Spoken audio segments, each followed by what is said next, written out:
स्वागत है आप सभी लोगों का मेरे YouTube चैनल कंपटीशन शिक्षा में। ऐसे अभ्यर्थी जो RO/ARO-G एग्ज़ाम जो 27 जुलाई को होने वाली है उसके एडमिट कार्ड का इंतज़ार कर रहे हैं, तो उनके लिए बहुत बड़ी अपडेट सामने निकल कर के आई है कि ऐसे अभ्यर्थियों का एडमिट कार्ड अगले सप्ताह में आयोग जारी कर देगा। तो ऐसे अभ्यर्थी सीधे एडमिट कार्ड डाउनलोड करके देख सकते हैं कि आप लोगों का एग्ज़ाम किस सिटी में है। आप लोगों का एग्ज़ाम एक शिफ्ट में होगा, जिसमें फर्स्ट पेपर के अंतर्गत सामान्य अध्ययन का होगा तथा दूसरा पेपर उसी दिन सेकेंड मीटिंग में सामान्य हिंदी का पेपर होगा। तो आप लोगों का इंतज़ार अब बहुत जल्द ख़त्म होने वाला है। अब आप लोग अपनी रिवीजन पर ज़्यादा से ज़्यादा फोकस करिए और आप लोग जो है नया अब कुछ भी मत पढ़िए। आप लोग जो शॉर्ट नोट्स बनाए हैं उसे पढ़िए और ज़्यादा से ज़्यादा आप लोग रिवीजन पर फोकस करिए और कुछ भी नया पढ़िए मत। मेरा आप लोगों के लिए ये सजेशन है, क्योंकि नया पढ़ेंगे आप लोग तो वह जल्दी आप लोगों के दिमाग में घुसेगा नहीं, और जो पुराना आप लोग पढ़े हैं अगर आप लोग उसे रिवीजन नहीं करेंगे तो वहाँ जाके आप लोग भूल जाएंगे। इसलिए सबसे ज़रूरी ये है कि जितने भी दिन बचे हैं, लगभग 13 से 14 दिन बचे हैं, उसमें आप लोग जितना भी पिछला पढ़े हैं या आप लोग शॉर्ट नोट्स बनाए होंगे उसका रिवीजन करिए और कुछ भी नया पढ़ने की कोशिश मत कीजिए। यह मेरा आप लोगों के लिए सजेशन है। और इसी के साथ न्यूज़पेपर में भी दिया गया है कि लोक सेवा आयोग में प्रदेश भर से आए नोडल अफसरों संग बैठक, 2382 केंद्रों पर RO/ARO प्री परीक्षा होगी। उत्तर प्रदेश लोक सेवा आयोग की ओर से आयोजित होने वाली समीक्षा अधिकारी RO एवं सहायक समीक्षा अधिकारी ARO भर्ती 2023 की प्रारंभिक परीक्षा के लिए आयोग में तेजी से तैयारी चल रही है। इसी क्रम में मंगलवार को आयोग में सभी जिलों के नोडल अफसरों की बैठक हुई, जिसमें उन्हें परीक्षा से संबंधित निर्देशों की जानकारी दी गई। खास तौर पर नकल और पेपर लीक को रोकने के लिए उठाए जाने वाले कदमों की जानकारी दी गई। यह परीक्षा 27 जुलाई को प्रदेश के सभी 75 जिलों में होगी। इसके लिए 2382 केंद्र बनाए गए हैं।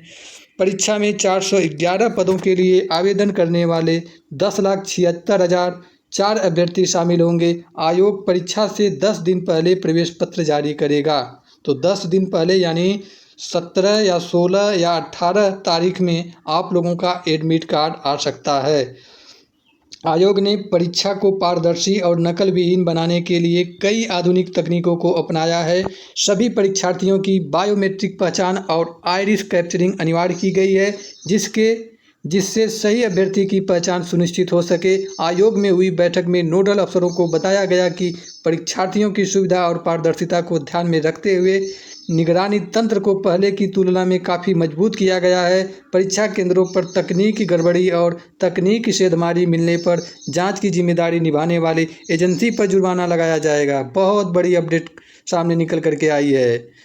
अगर कहीं भी किसी भी प्रकार का चूक होगा तो जो एजेंसी ये सब बायोमेट्रिक कराएगी उसके खिलाफ भी जुर्माना लगाया जाएगा, उसके खिलाफ भी कार्रवाई की जाएगी। परीक्षा में किसी भी प्रकार की गड़बड़ी न हो, इसके लिए प्रत्येक केंद्र पर एक सेक्टर मजिस्ट्रेट की तैनाती की जाएगी। CCTV कैमरे, उड़न दस्ते और ऑनलाइन निगरानी सेल की व्यवस्था होगी। बता दें कि यह परीक्षा पूर्व में भी हो चुकी है, लेकिन पेपर आउट के कारण परीक्षा जो है निरस्त कर दी गई थी। बढ़े जिले घट गए केंद्र। RO/ARO प्रारंभिक परीक्षा 2023 पिछले साल 11 फरवरी को प्रदेश में 58 जिलों के 2387 केंद्रों में हुई थी। पेपर लीक होने के कारण परीक्षा निरस्त कर दी गई थी। यह परीक्षा 1.5 साल बाद दोबारा कराई जा रही है।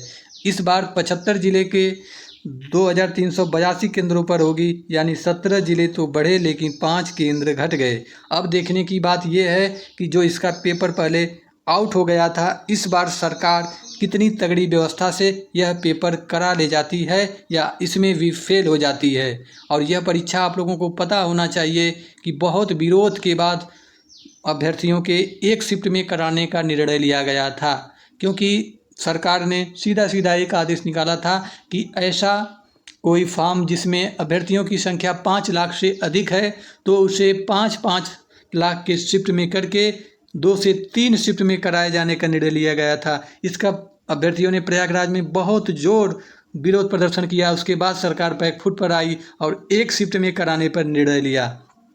आइए देखते हैं कि यह परीक्षा कितनी सुचारू रूप से हो पाती है और कि नहीं। तब तक के लिए मिलते हैं नेक्स्ट वीडियो में। जय हिंद, जय भारत।